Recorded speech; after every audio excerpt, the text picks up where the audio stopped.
Maria Butina. I am now a member of Parliament of Russian Duma, but I'm also an ex-convict of an American prison, and today I have a unique opportunity to take the very first interview with Viktor Bout, who has been far too long in an American prison, who was imprisoned for just being there for no reason. Let's ask him how he is. Hello, Viktor. Hello. How are you today? There has been just a few days. You know, I am a happy man. This is how I feel right now. Any conditions? Well, I'm happy. What is happiness, after all? Either you are happy or you're not. And what can change for you to be happy? So the circumstances we're in is just part of it. You have to have something inside you to be happy. It does not depend on where you are and what's happening to you. You see, at a certain stage, you have to understand that anger is self-destructive. So this is like a poison. And yes, you needed to be strong to mobilize your forces and to do something. But when it lasts for so long, you get to understand that anger towards someone is self-destructive. I'm not saying that no one should be punished for what has been done, but you cannot have this anger, this spite inside of you. You have to have forgiveness for others. Yes, this may be hard to understand why in our traditions, in our religion, it is forgiveness that is so important. Yes, but how do you forgive other people? But when you understand your own anger, and if you learn to understand what it means to be angry or to use this energy, the energy behind it is the same energy that can be an energy of good. It should not destroy you from within. In some situations, this anger, this spite is dangerous. What was perhaps the most scary moment? You were angry, right? What was the most scary moment you have experienced? Well, that you probably don't want to relive, but still. Well, hard to say what was the biggest challenge for me. What was the biggest challenge for me was not to be able to communicate with my loved ones. Just one phone call per month. When lawyers came, they had their own issues, and the fact that I could not talk to my friends and to my family, this was the biggest challenge. Well, you spent a lot of time isolated, right? How was it, and what helped you survive that? Because it's so scary. I only spent 4 months isolated. You know, I saw an interesting book that I read, and there was this message that the circumstances you're in are neutral. This is the way you look at them, your attitude that matter. So it's like a tormentor or mentor, as the English say. So we have to be neutral.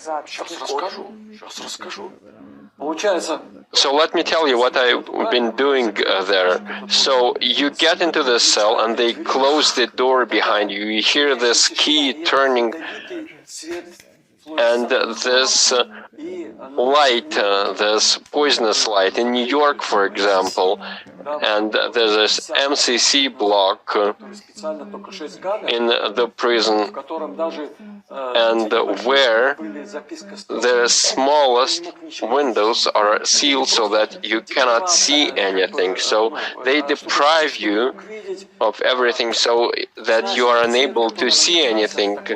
And the color they use, this white color, white night, as we call it in Russian. Everything is gray, so everything is in this color. Who created the American prison system? These were the Nazis who, after all their experience, they instructed the Americans how you can break human will. So when this door closed behind me, there's this silence. I had a rash of panic, and I didn't know what will happen. And the only way for me to cope with this was to say, if I panic, what good will it be? So what should I do? Nothing will help.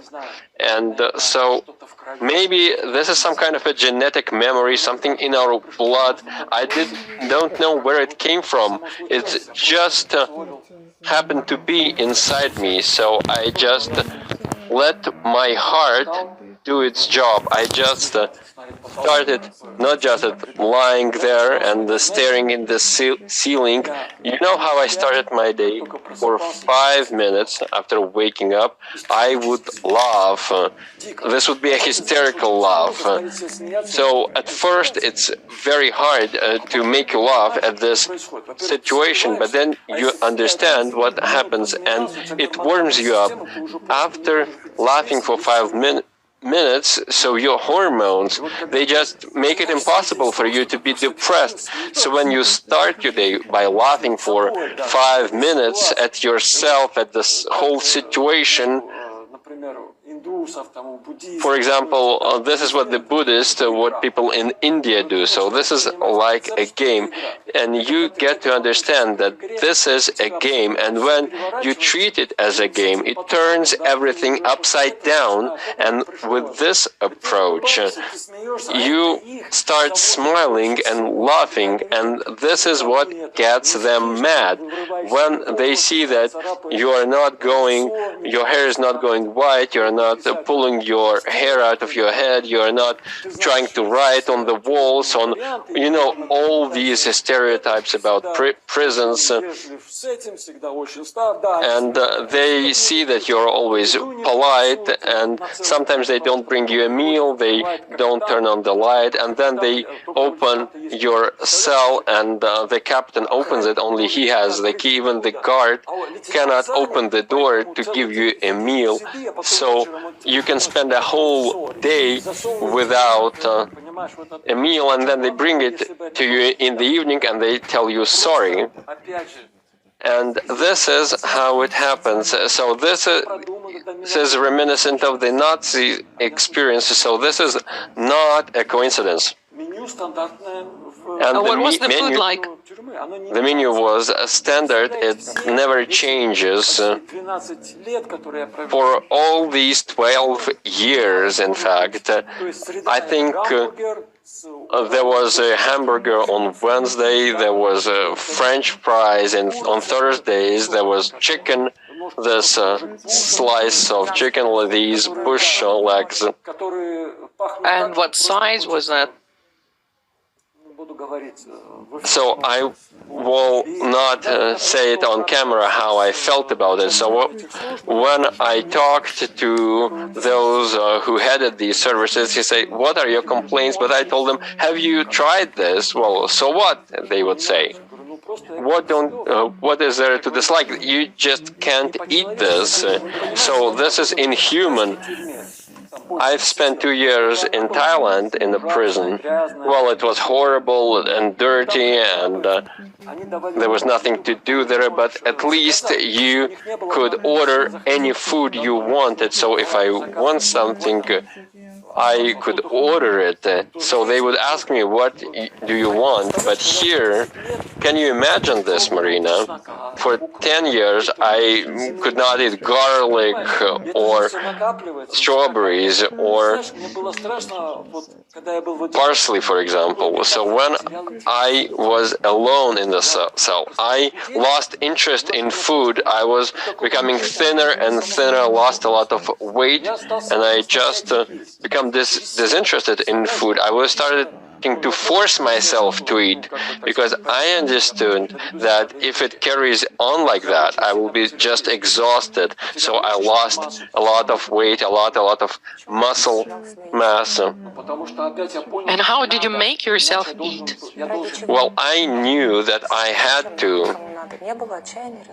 Why do you have to eat? Why? I ate for my mother, for example, and I thought I'll go home and prove them wrong.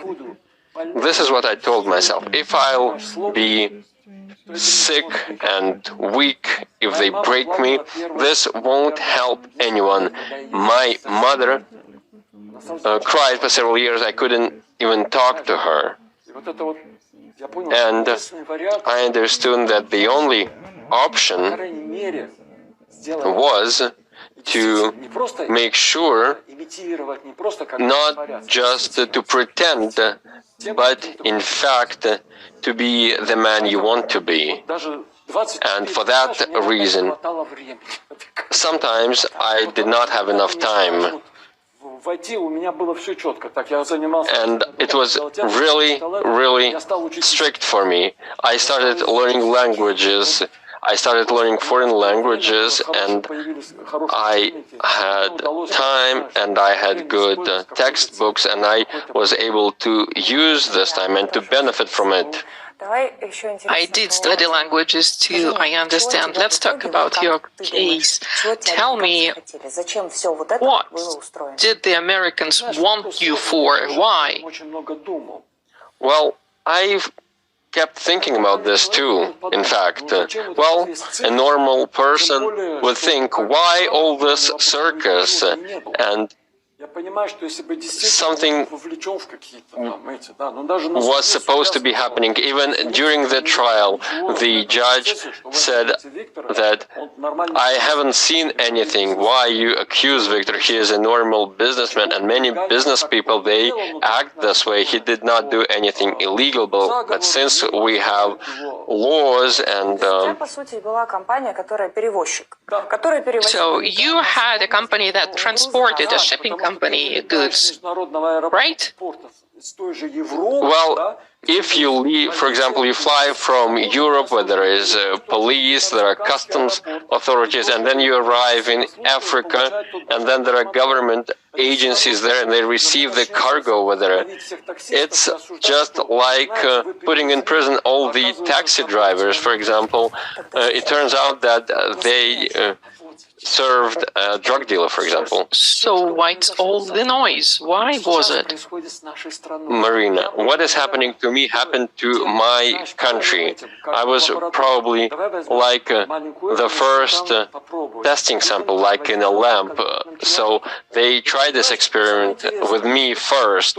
And the most interesting thing here is that Kommersant, back in 2016, the newspaper published that the U.S. State Department said that Viktor Bout will sit his whole sentence, and we must make him an example for other Russians so that they do not go to court with us. Sorry, what was the deal that you were offered? So there was a plea deal you were offered. So what were you supposed to do? Was it 30 years, right? I think I had a public defender, a lawyer paid by the state, and there was this famous lady came up there, and Sadrina Shov, and she sits there, and it's like a show, and they are trying just to make sure that you accept this plea deal. And the most challenging part was when I understood that I had to change the lawyer, and we prepared all this, and we wanted to apply for changing the lawyer, and that we will have our own lawyer. You know what she did? She brought an interpreter, and through an interpreter, and in the court there are cameras, where you can talk to lawyers. And she said, Victor, I was instructed by Allah for you not to make this application, to make this statement. So they're lying, blatantly lying. So they are ready for anything. There are grand games, there are political games. So I respect the agents who arrested me and who wanted to tell me that nothing personal, Victor, this is just business. Everyone has a client, right? Well, at the time, it went beyond all decency, and she told me, Victor, don't make this statement, don't make this application.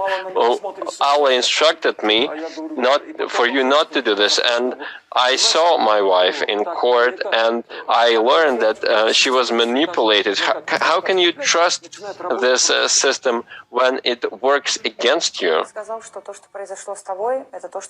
You said that what happened to you is now being done to our country. Is that what you mean? I have been under sanctions since 2000. So I was unable to make any bank transfers. They tried to arrest me. So I've seen it all. And over the past 30 years, at least 22 years, I have been under sanctions. So there is nothing new about this, considering what is happening with us. And they started this undeclared war against me and my family. And then they started spreading it so that this war spilled over to encompass everyone. And they started this war against all the Russians in 2022. In 2014, sanctions were applied, and now the special military operation started in Ukraine. What do you think about it? A Russian man like me, I never understood why we didn't do this earlier. In 2014, Kharkov, there were people in the streets out there, and they carried Russian flags and were chanting Russia, Russia, Donbass, Odessa. Of course, I do understand that not everyone was ready. I fully support the special military operation. If I could share the skills I have, and I would readily volunteer. Well, during the jury trial, did you know you'll be convicted? I guess you did, and I want to ask, since you knew you were facing a long prison term, did you have any hope? Well, there is no way back. This is what I understood. The only way to get out of an encirclement is to attack. So it was a question of what can I do with myself. Of course, I could have panicked and start hitting my head against the wall, or to try to pretend that I went mad. But I knew that I wanted to be a man I am. And what kind of connections did you have with the other inmates? What kind of people are they, Nazis or who else? The most interesting thing is that I found myself among ordinary Americans within the general public from October 2016 until January 2020. So overall, before that, I didn't see prison as it is. I was in MTC, the 10th South Department, so it is IDX on steroids.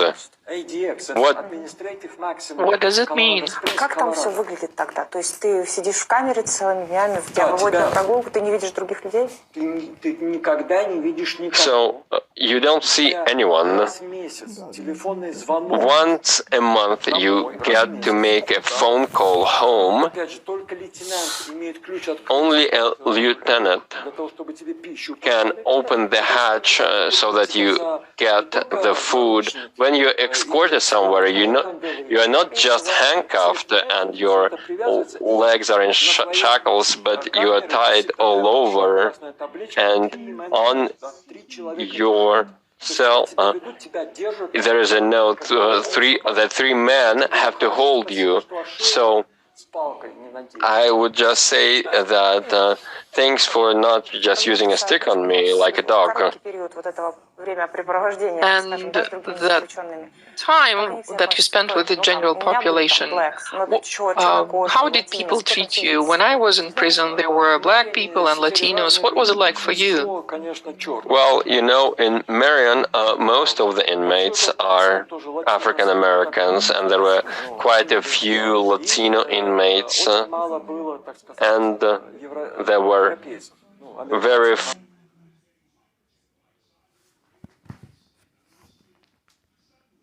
few white people, just ordinary Americans. There were local Indians as well, the indigenous people, but this is a special prison, and this is a prison mostly for sex offenders or those who could not stay at other prisons. For example, they betrayed someone, and I gave even a nickname to them here in the United States that everyone reports on everyone. It's not just about inmates, but about guards. They report on each other, on their colleagues. Are you talking about the Rule 35? And another question, so how did they treat you? Did they know your name, or you think you were someone else? Well, they could not pronounce my name correctly. They would say Bout, then I would say how it should be spelled out, and then they learned it. So when someone mispronounces your last name, I would say, excuse me, my last name is pronounced this way. And so I knew when someone misspelled my last name, I would know that this is either a new guard or they have like a message, they want to send a message for me. Well, I understand you had an opportunity to watch some news.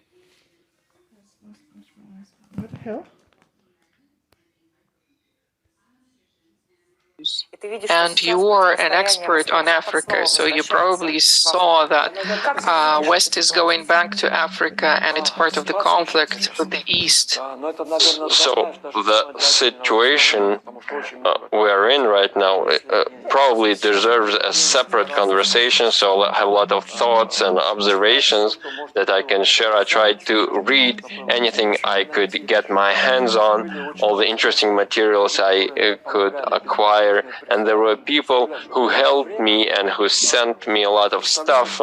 So there was a time, for example, just imagine that I had 400 books in my cell. I know a lot of people who, thanks to you and your spouse Allah, who got help through donations. So I had fans abroad and who sent me 3,000 or 4,000 books. There was this one person who sent this many books. Was there anything about Africa? What is your vision of that perhaps will be a platform where the US and Russia will sort out their interests? I don't think this will be a confrontation between Russia and the United States. Africa is awakening. Africa is becoming a driver of this process.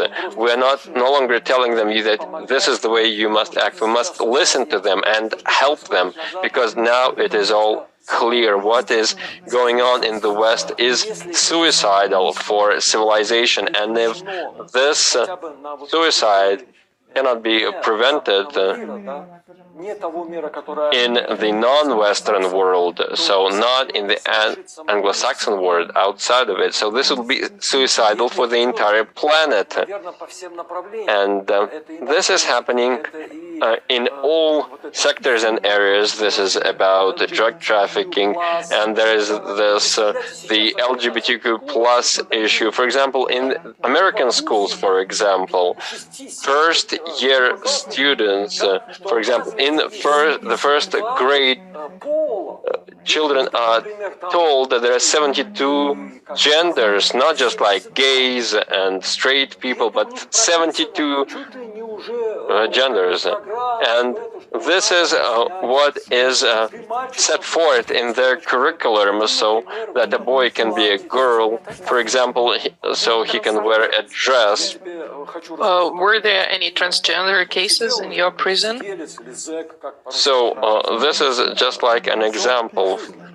For example, a person who is in prison on serving a life sentence, so a man is 60-year-old, all covered in tattoos, with a lot of missing teeth, and he served in Vietnam, and one day he arrives, and it turns out that he is now a woman. He's wearing cosmetics, and he is wearing a bra under his shirt. So I'm asking him, Jeff, are you mad or something?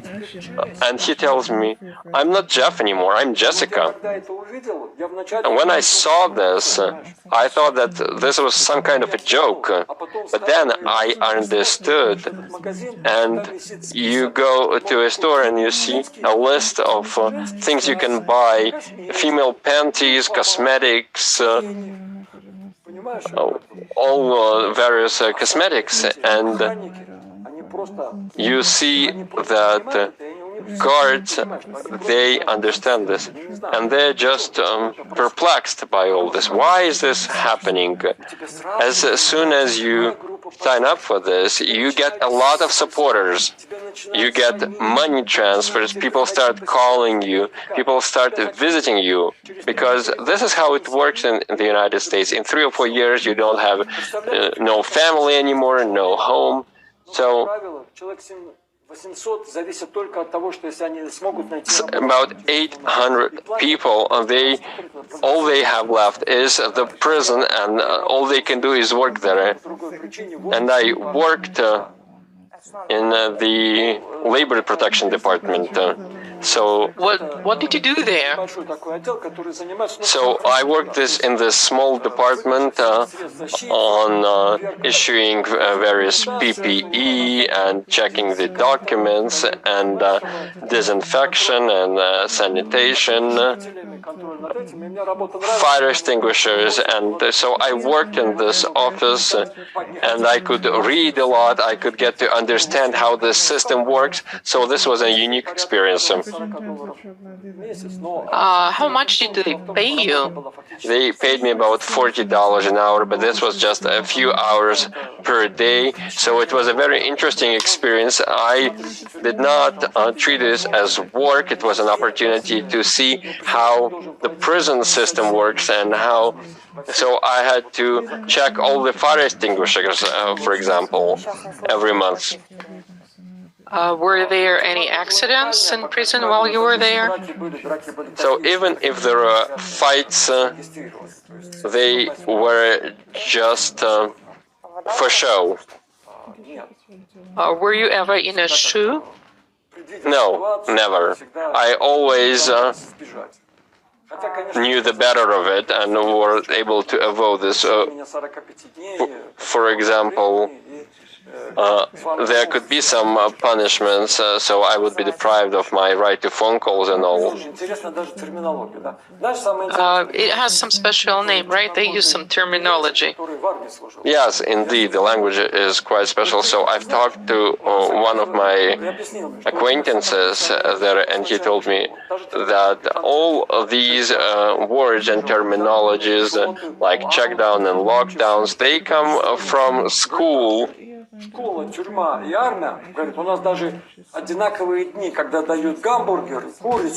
there were specific days when you would get hamburgers or chicken, so everything is under the same system. For example, this locker system, these lockers that you have just like in schools. So every person has a locker and have to put your belongings there and close this locker. Well, a lot of there has been in American press about you is that you had any connection with Taliban. Is that true? No, I did not have any relations with the Taliban. And when there was escape, this heroic escape, and they were an example for me. They served as role models for me. The Taliban put a price on my head. And how can anyone say that I worked with the Taliban? It's just unthinkable. And yet, the American press keeps talking about that, like you were dealing in arms to topple regimes. Well, the Americans don't take the weapons anywhere. They accused me of delivering 200 T-90 tanks to the Taliban. So how can you do this? 200 flights to Afghanistan. So where is the evidence? So it's just like saying something and then just leave it hanging there. So they lost faith in their own citizens. I grew up in the Soviet Union, and when I talk to Americans, you understand that even Soviet propaganda understood that there are limits. You have to say at least some truth, you know. So you think they went overboard with your case? For example, in my prison, there were 35 people, and no one believes CNN or other networks on Ukraine, on elections. Everyone knows that all of this is not true. Even in prison, this is what is happening. And inmates, together with people in a retirement home, are the only people who watch TV. So there is a lot of advertising for, you know, advertising products that are relevant for old people in retirement homes. Well, my question, Biden or Trump, what would you prefer? Well, no, I don't have any preferences. Our only two friends are the army and the fleet and the navy. Well, in general, what is your take on politics by Biden and by Trump? Are they all the same, or you see a difference? Well, this is what I can say. There is Pepsi Cola, and there is Coke Zero, and Diet Pepsi. So what's the difference? And this is how, this is all the same. We must stop worrying about what and who said what. We pay too much attention to US politics. Let's resolve our own challenges.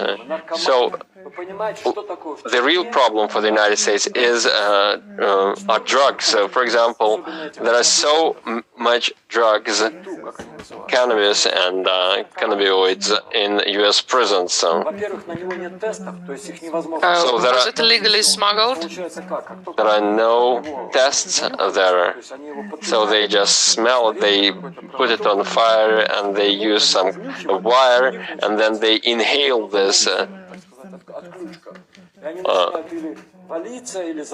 drug, and they just are knocked out for some time. They start crying and they yell and scream. So I never knew that you could scream that much, that people can. And they're all shaking, and they're, you know, they don't feel well. And in just 15 minutes, it just happens again. So if it happens in a prison, just imagine what is happening out there on the street. What is happening in San Francisco, in Chicago, in New York. So there is so much crime. So when you say that in Russia you can walk safely anywhere 24/7 if you do not attack anyone, so there is zero chance of being attacked yourself, so this is amazing for them.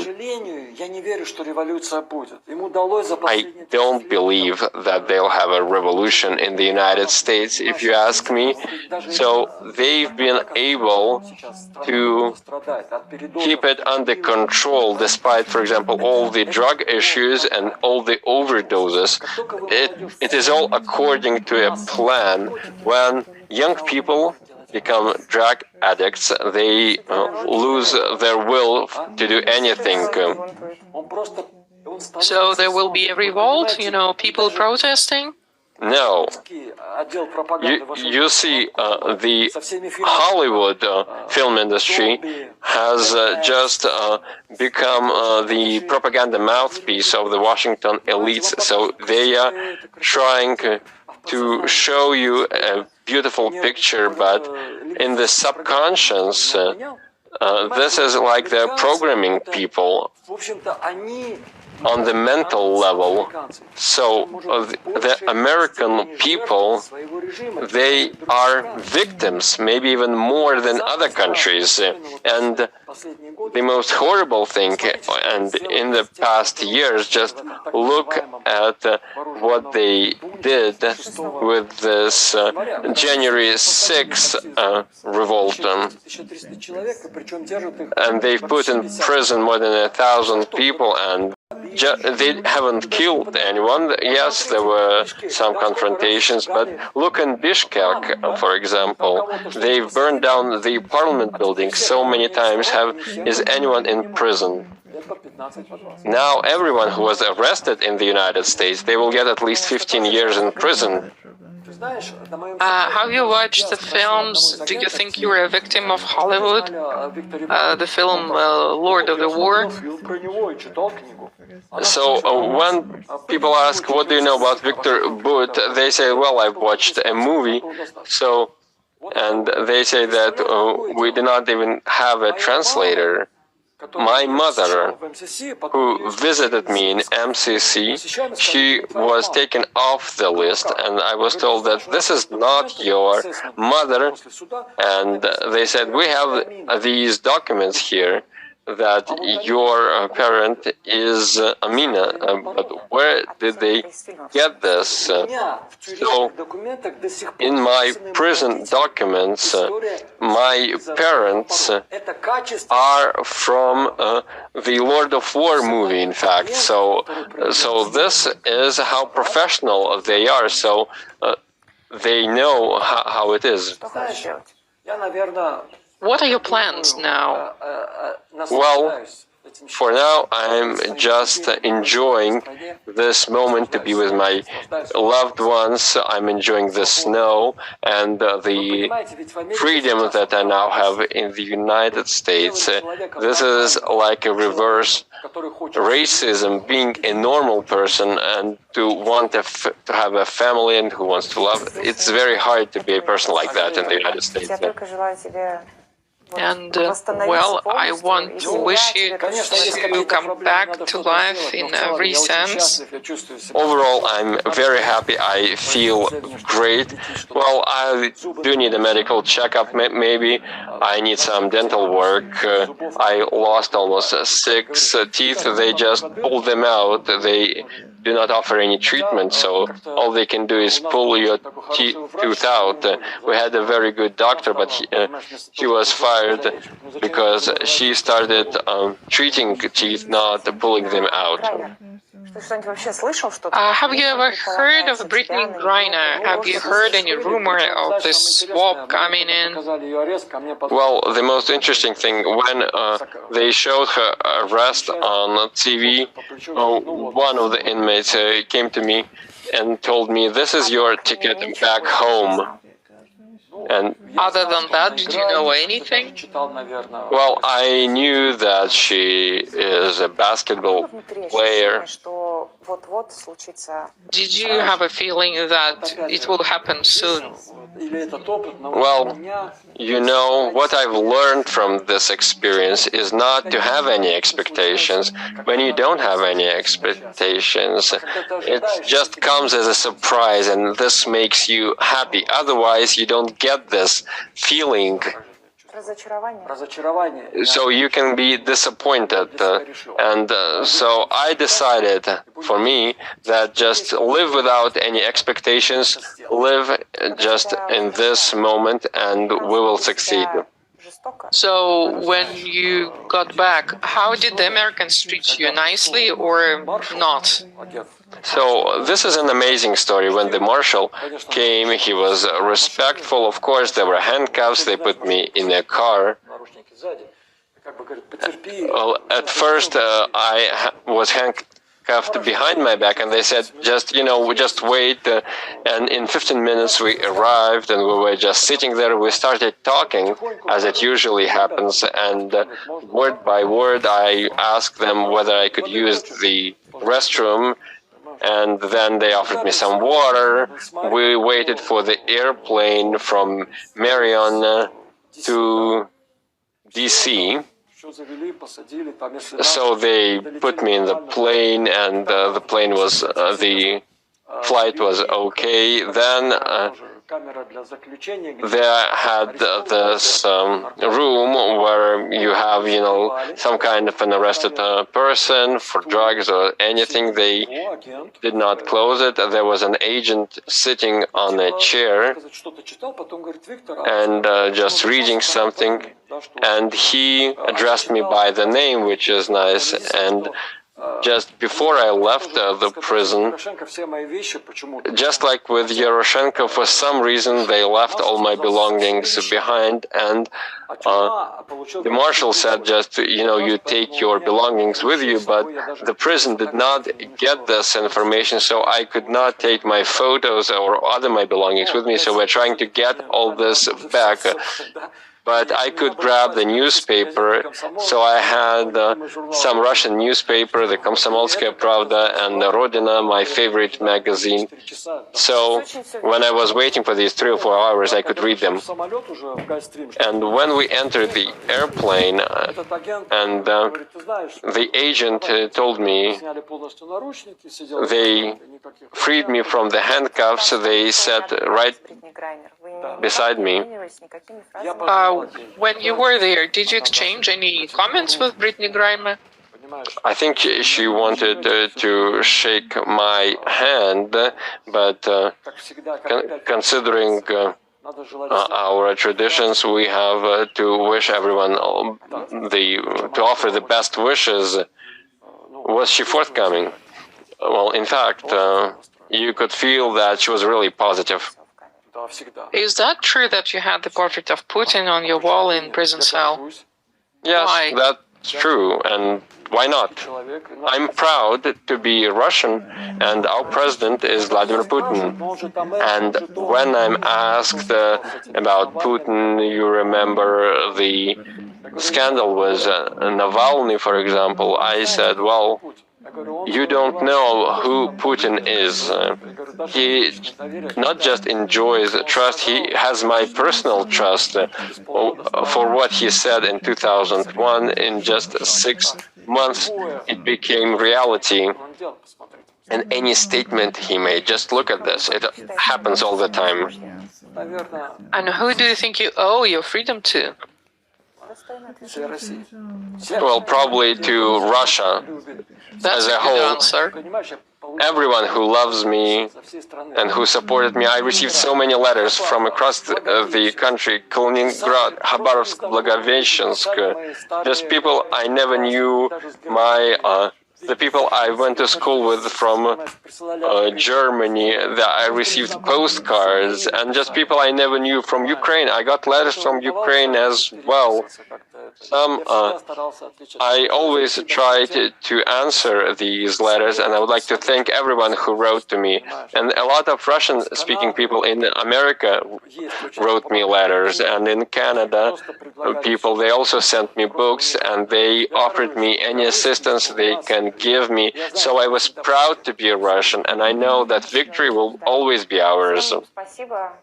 I'm so glad to hear that, and thank you very much. I hope we'll have more opportunities to interview you, and we'll talk about politics and life, and most importantly, we wish for the entire Bout family to come back together and come back to life, and prosper. Thank you.